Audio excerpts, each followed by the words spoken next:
And if you give yourself permission to say yes or I can, then you can literally accomplish things that would be to most people beyond extraordinary or beyond difficult, even beyond impossible. You will hear again, you're too old, it's too far, it's too hard. If you simply choose to ignore those things, then what you can accomplish will be absolutely astounding. And the journey and the process will be transformative. That's the beauty of every adventure. It doesn't matter how big or small. I'm Peter McCully. Bert terHart has set out to paddle a canoe and portage across Canada, paying homage to the routes that the early explorers and First Nations used. He left Stevenson in April. When Today in BC continues, terHart talks about his solo canoe voyage and his solo trip sailing around the world. From the latest community news to informative, entertaining reads for travelers and the cannabis curious. Just visit your local Black Press Media community newspaper website to sign up today. We're chatting with Bert terHart about his solo canoe trip that will take him through 7 of 10 of Canada's provinces. Thanks for joining us today, Bert. It's my pleasure, Peter. Where are you exactly on your route as we're chatting, and how long has it taken you to get there? Well, I'm actually sitting about 20 meters above the North Saskatchewan River, maybe 20 kilometers outside of Edmonton. So I guess this is about day 53 or something like that. And I'm about 16 or 1,800 kilometers into the trip as a whole. And so have you seen many people so far along the route? You'd be surprised at how few people you see. I mean, paddling through Edmonton, you'd be hard-pressed to know that you're in one of Western Canada's biggest cities. There's large sections that I've paddled or walked where I've seen no one for days and days and days. It's a pretty lonely trip and very easy to get away from it all if you so chose. So I understand you're not using any modern navigation methods like GPS, even though you're talking to us on an iPhone, but you're staying true to the methods that the explorers used to find their way across the country. I'm using the same navigation, same technologies that all the early cartographers used to map all of Canada, literally. So I basically have a sextant, a watch, an old watch, actually, an old pocket watch, circa 1890, actually, and tables. So very, by our standards, I suppose, primitive navigation tools, but very, very accurate. As you said, I'm using an iPhone to talk to you, so I guess I still want to come back. I just don't want to disappear in the bush. I guess you're keeping that pocket watch in a Ziploc bag, too. Everything I own is in some form of Ziploc waterproof bag, because once you get wet, you stay wet for a very long time. I still haven't paddled into a place where there's not snow on the ground. Spring is very late. It's been very cold in the mountains. The rivers are very low. Later in the summer, if you get wet, it's not a big deal. But getting wet now is a very big deal. You'll stay wet for a week to 10 days. The gear especially, the trip becomes abject misery as opposed to just miserable. If you're staying true to the original navigational methods, you probably aren't stopping at any modern accommodations along the way either. No. The only time I've been forced to do it a few times when I've not been allowed to camp. When I start to get tired, I start looking for a place that I can actually stop. And there's been 1 or 2 times when I've not been allowed to camp, where I would like. So that forced me into a room with a shower. So it's a double-edged sword. Well, you're going to want to be dry and warm when you finish your trip. I understand you would like to finish in northern New Brunswick in mid-November on the Atlantic. Mm-hmm. Can you briefly outline where the route is going to take you to get to New Brunswick? Well, getting out of British Columbia is very, very difficult.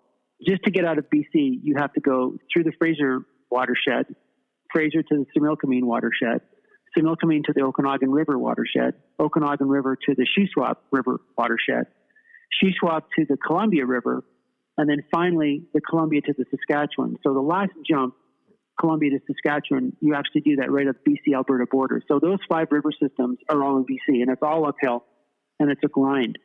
But once you jump on the Saskatchewan River, you're on the Saskatchewan almost all the way to Winnipeg. So that's a very big chunk of Canada. We're traveling, in essence, what was for Indigenous people and for early explorers and cartographers, basically a superhighway. So it's a real pleasure to be paddling downstream on the Saskatchewan. Once you're on the Saskatchewan, then it's into basically Lake Winnipeg or Winnipegosis and Manitoba, depending on the weather. And then from Kenora to Lake of the Woods, and then eventually the Comistaquah River, which takes you to Thunder Bay. And from Thunder Bay, then it's skirting the north shore of Lake Superior. Lake Superior, then Sault Ste. Marie, eventually into the French River, North Bay, Mattawa River, finally over the Mattawa River and into the Ottawa River, and finally the St. Lawrence. I'll finish up on the Matapedia, which is some of your own stomping grounds. So it's a long way to go. This route, I understand, includes areas that some of Canada's best-known cartographers explored. You touched on it briefly. Some examples would be Thompson, Fraser, and Mackenzie. Yeah, the Saskatchewan River, the North Saskatchewan River, and the South Saskatchewan River are some of Canada's most important geographical inflection points, because these were the staging areas that people like Thompson, Mackenzie, Fiddler, Turner, eventually Joseph Tyrrell as well, that those guys used to travel. So that would include the Mississippi watershed, parts of the United States, which Thompson surveyed as well, because he was the first European down the Columbia River. It stretches up to Lake Athabasca, and then from Athabasca, Mackenzie went down what is now known as the Mackenzie River. So from the Saskatchewan River, you basically can touch almost all of Canada. It was the pathways used by Indigenous people, whether it was for traditional ceremony or hunting. Of course, when they were guiding the early fur traders, the early cartographers and explorers and map makers, that's the routes they were on. It's a very big part of Canada's history that, I know personally, I feel is underappreciated. It's one of the reasons I'm doing this trip. I'm hoping that people will take a little bit more of an interest in those parts of Canada that are literally right on their doorstep, that are really important to quite literally on the map. The map of Canada is really a footprint of Indigenous people and the footprint of Indigenous people in these waterways. Recently, we chatted with the Porter family of Vancouver, who are flying around the world in a single-engine airplane. They've got 5 people in the plane, and each member of the family can only take 20 pounds of personal belongings with them. And since you are portaging, shall I assume that you're watching closely how much you're packing into the canoe? Yes, you would be absolutely right, Peter. It's critical how much weight you carry. It's not just that you have to carry it. There's a substantial difference between paddling a loaded canoe and a canoe that's empty. So weight really matters. Every ounce counts. I spend a lot of time, paring down clothing and bits of kit and whatnot, because paddling the canoe is impacted greatly by the weight, and then I have to carry it all. So walking through BC, there was close to 600 kilometers of walking, which meant towing the canoe behind me on a trailer. And the canoe and all its gear inside weighs close to 200 pounds. So, it's a bit of a thing.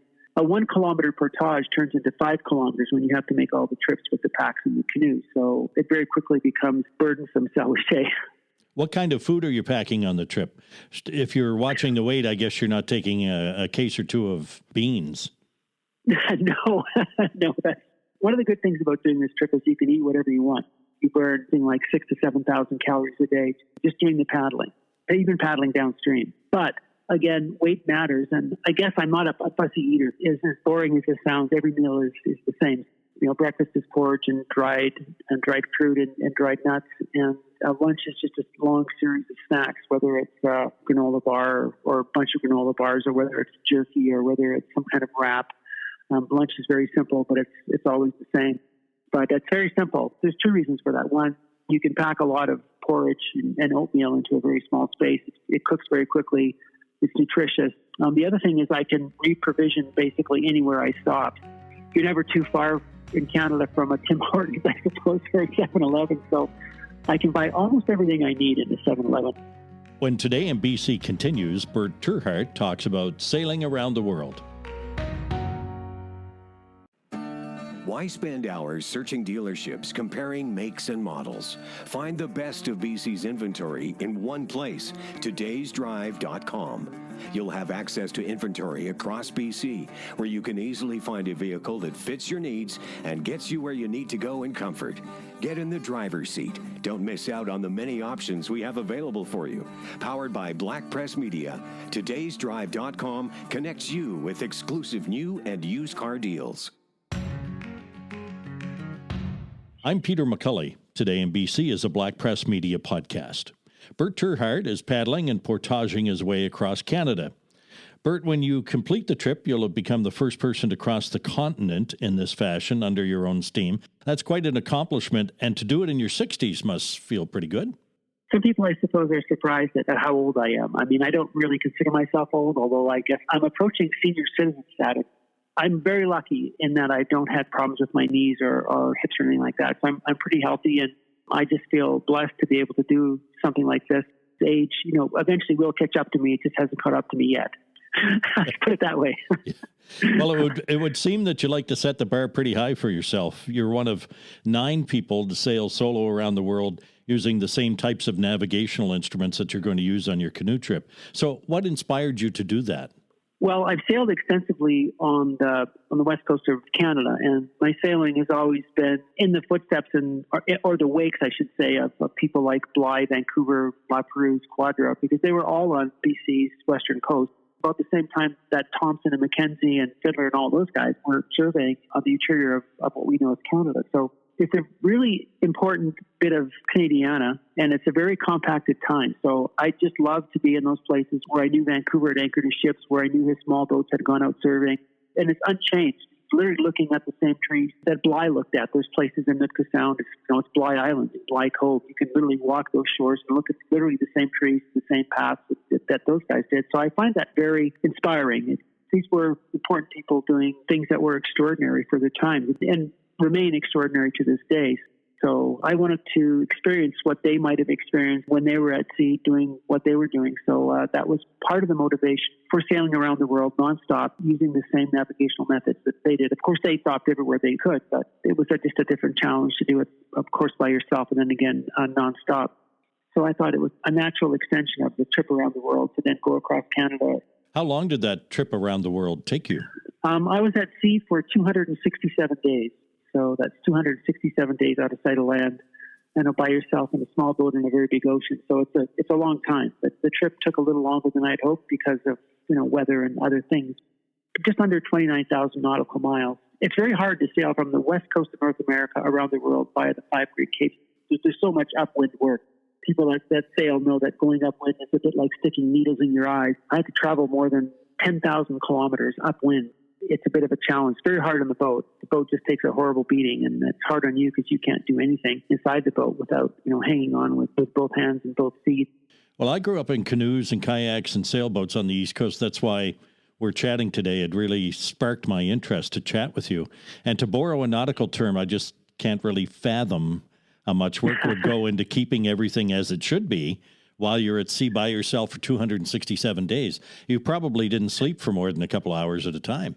Over the 260-some days, I never slept more than 4 hours in any 24-hour period, and I never slept more than 2 hours at a stretch. My sleep cycle was 90 minutes. That's as long as I would allow myself to sleep because the conditions change. The sails need constant attention. The steering needs constant attention. And the navigation is very challenging because it's traditional. You don't just press a button and figure out where you are. So I was spending, up to 3 hours a day just making sure I knew where I was, knew where I was going. It's very time-consuming.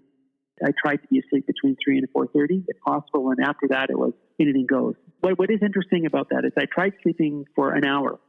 I think I could fall asleep for an hour and then wake up and then be coherent. But after a month of that, I was basically a vegetable. My mental faculties were seriously degraded. I was stumbling around the boat. I was really uncoordinated, and I really couldn't figure out why. So there's this very slow degradation in you physically and mentally. It was just because I wasn't sleeping long enough. So I kept increasing, how much I was sleeping until I got to what was sort of an optimum. And it turns out for me, that's 90 minutes.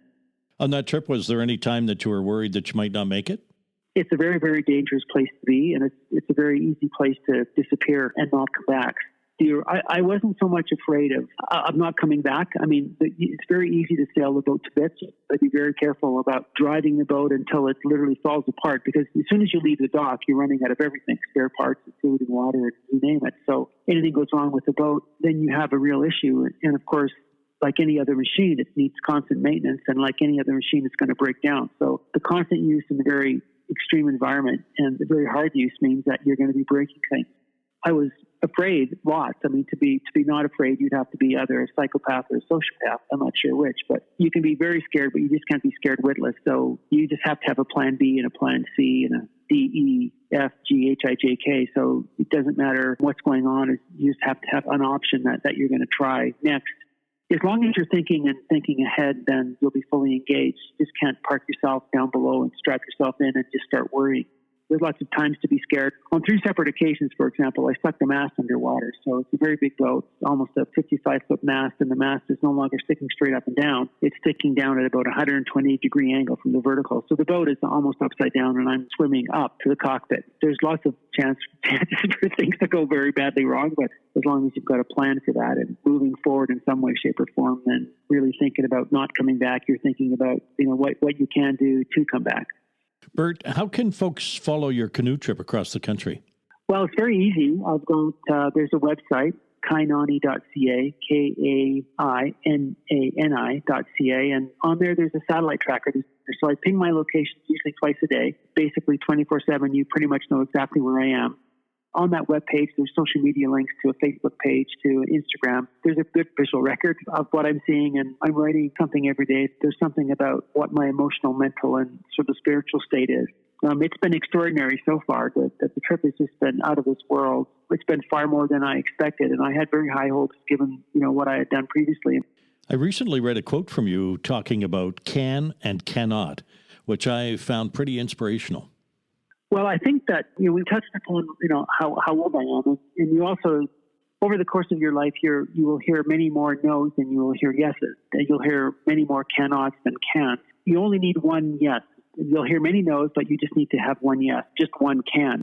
And if you give yourself permission to say yes or I can, then you can literally accomplish things that would be to most people beyond extraordinary or beyond difficult, even beyond impossible. You will hear again, you're too old, it's too far, it's too hard. If you simply choose to ignore those things, then what you can accomplish will be absolutely astounding, and the journey and the process will be transformative.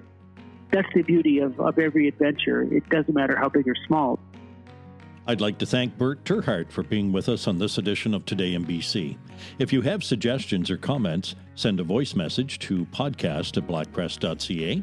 You may be part of our podcast mailbag segment.